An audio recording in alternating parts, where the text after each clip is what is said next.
Sallu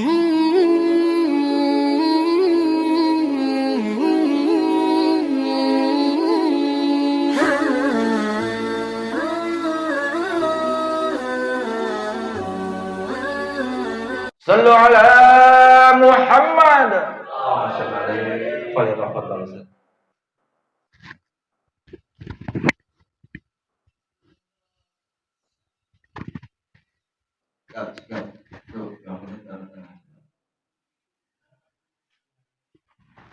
Biar kebagian semua. Ya.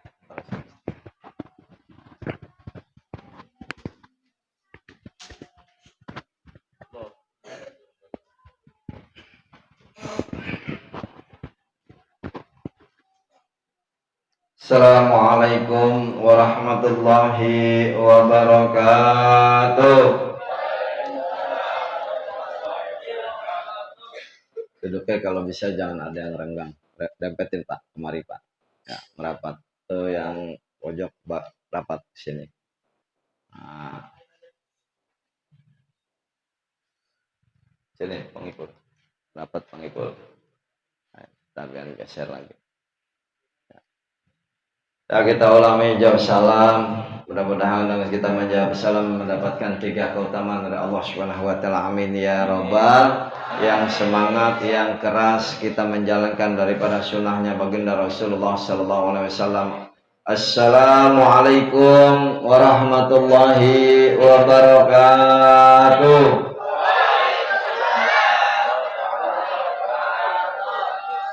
Sebelum kita mulai ta'lim, marilah terlebih dahulu kita bersalawat kepada baginda Rasulullah sallallahu alaihi wasallam. Mudah-mudahan dengan kita selalu bersalawat, hidup kita menjadi nikmat. Semoga kita selalu bersalawat di akhirat mendapatkan syafaat baginda Rasulullah. Daripada kita selalu membaca daripada salawat, kita selalu mendapatkan rahmatnya Allah Subhanahu wa ta'ala. Dengan selalu kita membaca sholawat, kita mendapatkan selamat di dunia dan di akhirat.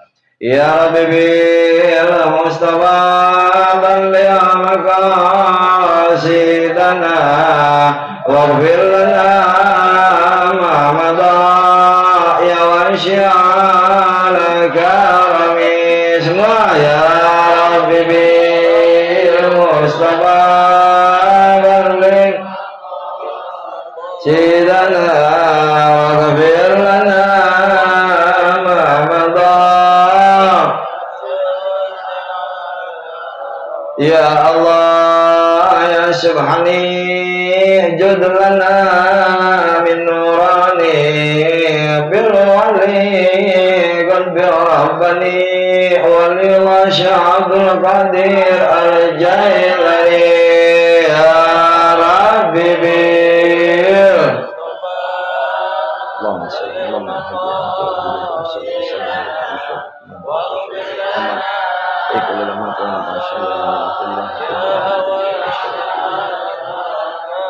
Ya Allah ya Quddus tajna min kulli musbil wali bil Qudus al-Habib Abdullah bin Abu Bakar al-Idrus. Ya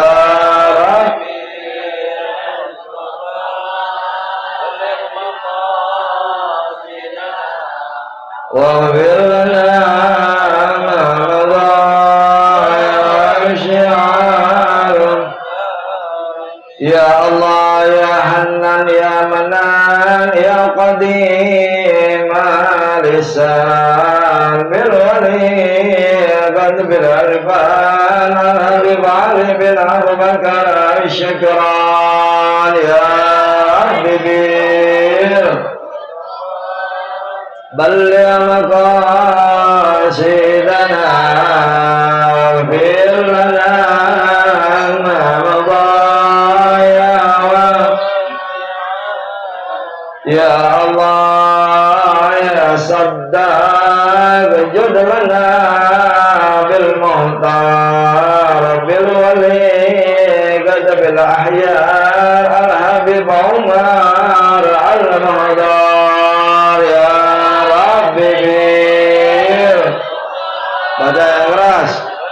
مقاصدنا واغفر يا واسع الكرم يا الله يا مجيب لنا يا مجيب توسلنا إليك بالحبيب يا رسول الله استحاجاتنا قريب يا رب بير بلغ مقاصدنا واغفر لنا ما مضى يا واسع الكرم. Alhamdulillah, alhamdulillahilladzi lahu ma fis samawati wa ma fil ard wa lahul hamdu fil akhirah wa huwal hakimul khabir. Asyhadu an la ilaha illallah wahdahu la syarika lahul malikul haqqul mubin wa asyhadu anna muhammadan abduhu wa rasuluhu as-sadiqul wa'dil amin. Ya qawiyyu ya matin afi sarra zalimin la hawla wa la quwata illa billahil aliyil azim.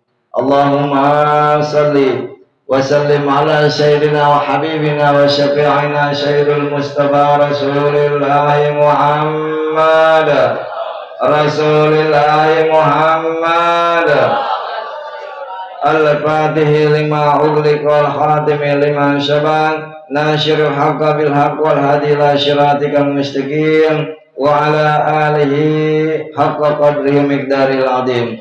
Faqad qala Allah ta'ala fi kitabihil karim wa asdaqul qailin a'udzu billahi minasy syaithanir rajim. Bismillahirrahmanirrahim. Ya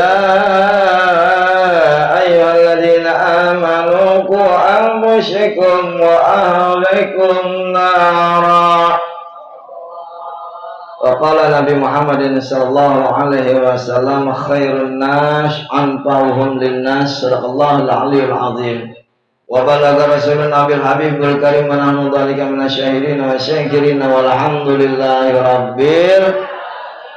Jamaah dirahmati Allah Subhanahu wa taala, bil khusus yang saya sangat hormati guru kita bersama yakni Al-Mukiram Al-Ustaz Kamaruddin, yang juga sama-sama kita hormati pula, kita muliakan pula yakni Al-Mukiram Al-Ustaz Mu'ti Matana Allah mikul haya. Kita doakan para ustaz-ustaz kita, para guru-guru kita, mudah-mudahan Allah selalukan kesehatan wal afiat, Allah panjangkan umurnya, ditambahkan rezeki dan barakah serta ilmunya, agar selalu dapat istiqamah bersama-sama dengan kita, menyebarluaskan syiar Islam, menyebarluaskan agama Islam, wabil khusus di wilayah Kemayoran Bungur ini. Amin ya rabbal.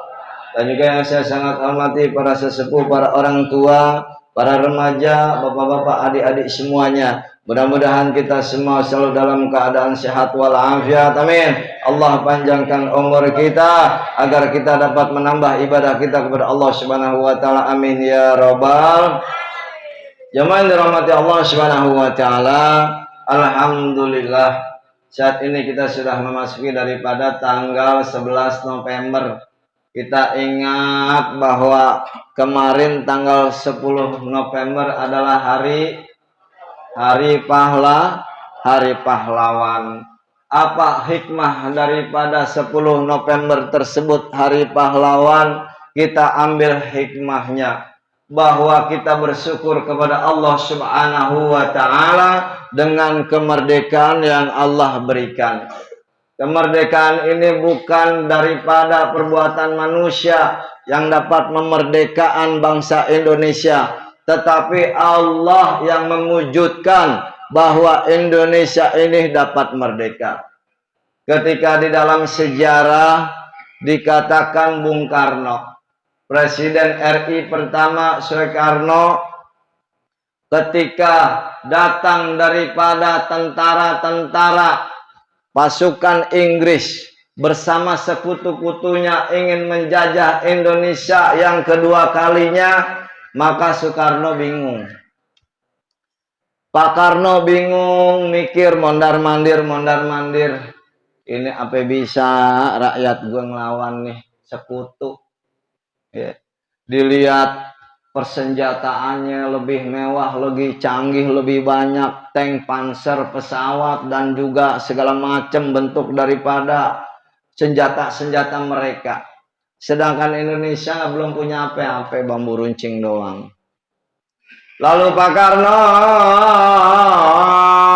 mendatangi daripada Kiai Haji Hasyim Asy'ari ke pondok pesantrennya Jombang. Nah, ini sejarah nih, ya, ingat baik-baik. Ketika itu Pak Karno sedang bingung, akhirnya datang ke ulama, datang ke pimpinan pondok pesantren Jombang yang namanya Kiai Haji Hasyim Asy'ari. Lalu berdialoglah di situ, minta pendapat Pak Karno sama Kiai Haji Hasyim Asy'ari. Pak Kiai, ini bagaimana? Ya, nggak mungkin rakyat Indonesia melawan sekutu. Kalau dipikir pakai logika nggak masuk akal. Bagaimana, ada solusikah Pak Kiai Hasyim Asy'ari untuk melawan daripada penjajah tentara sekutu bersama tentara-tentara yang lainnya? Akhirnya Hasyim Asy'ari memberikan fatwa. Pak Karno, bagaimana kalau saya berikan fatwa kepada seluruh masyarakat umat Islam yang ada di tanah Jawa ini? Lalu beliau berdialog, ya baiklah Pak Kiai. Akhirnya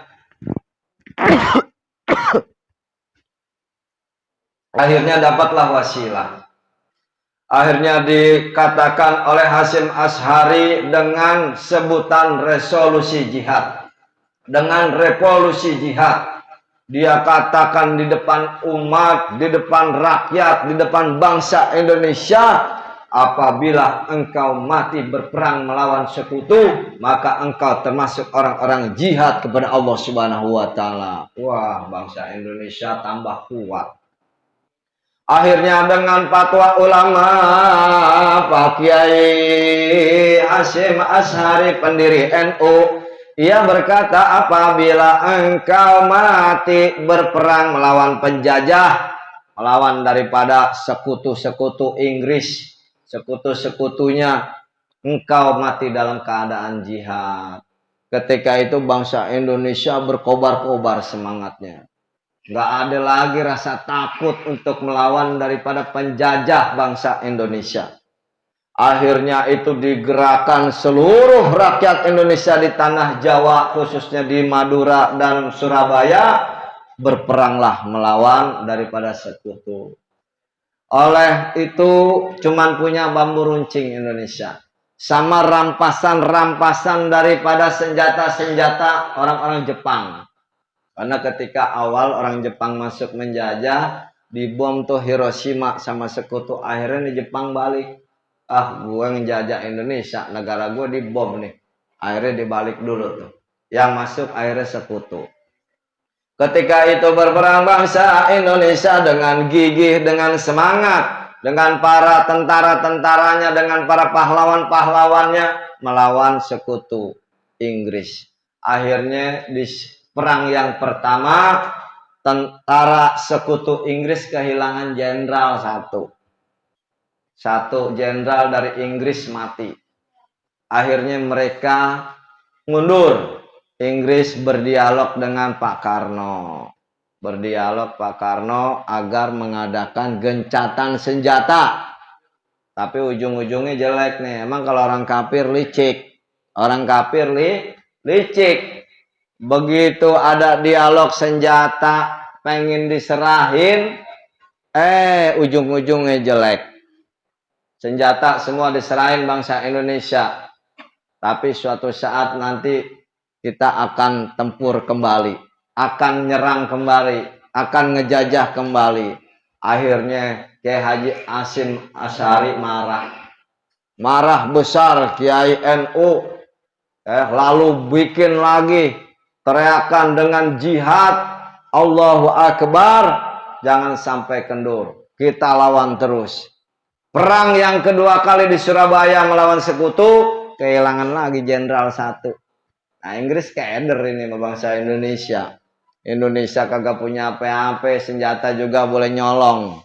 Boleh nyolong, ngerampas tentara Jepang.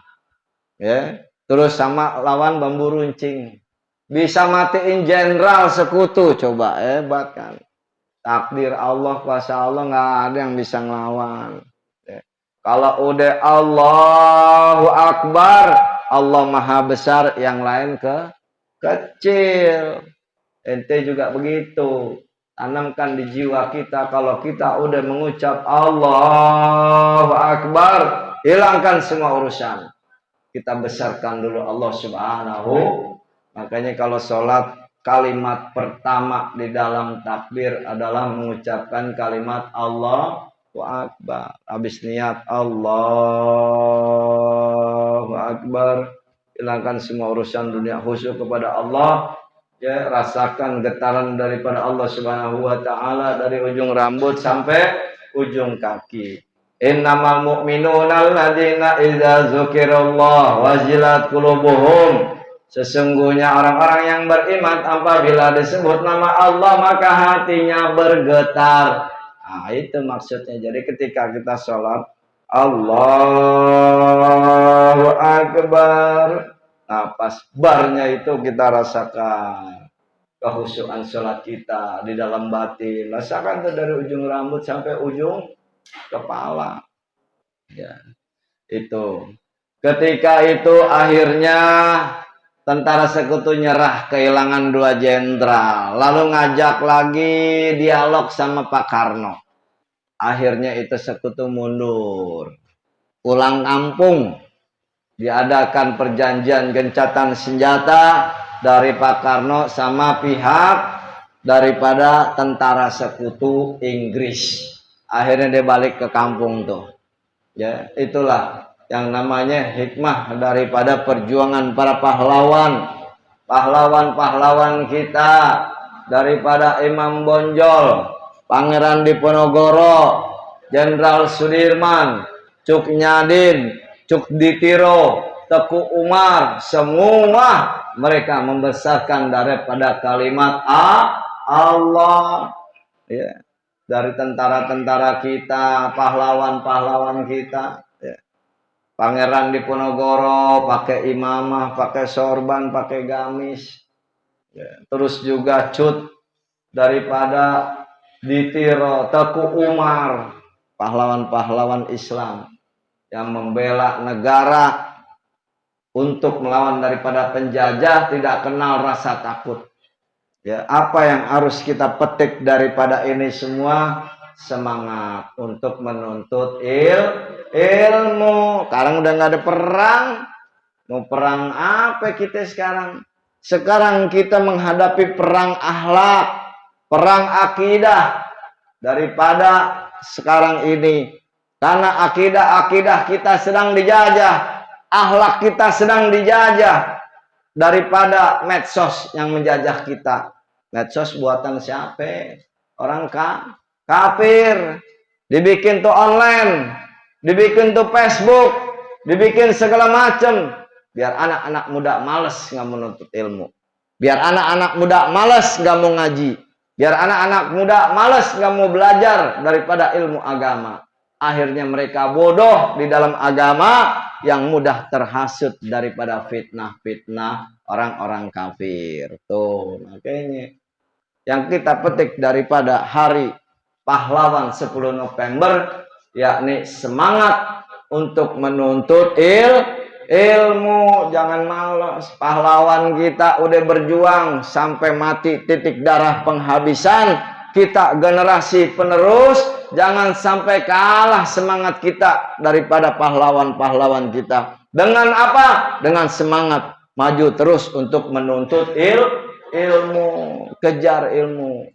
Al ilmu walau bisin, tutlah ilmu walau ke negeri Cina, jauh-jauh juga kita tempuh. Utlubul ilma minal mahdi ilalah, dituntutlah ilmu dari semenjak lahir sampai masuk ke liang kubur. Thalabul ilmi faridatan ala kulli muslimin wal muslimat. Menuntut ilmu adalah wajib bagi setiap muslim dan muslimat. Makanya ayat surat yang pertama diturunkan oleh Allah kepada baginda Rasulullah SAW, surat Al-Alaq. Awal pertama kalimatnya adalah Iqra, bacalah. Tuh, kenapa surat pertama yang diturunkan, wahyu yang pertama diturunkan kepada baginda Rasul, kalimatnya Iqra. Kita disuruh baca, disuruh belajar, disuruh menuntut ilmu, biar nggak bodoh, biar nggak mudah terhasut sama orang-orang yang akan menjolimi kita. Kalau ente nggak ngaji, ente nggak ke majelis taklim, ente nggak nuntut ilmu, bagaimana pondasi iman kita pengen kuat? Aneh aja masih ngaji ke Habib Ahmad Al-Kaf di Klender.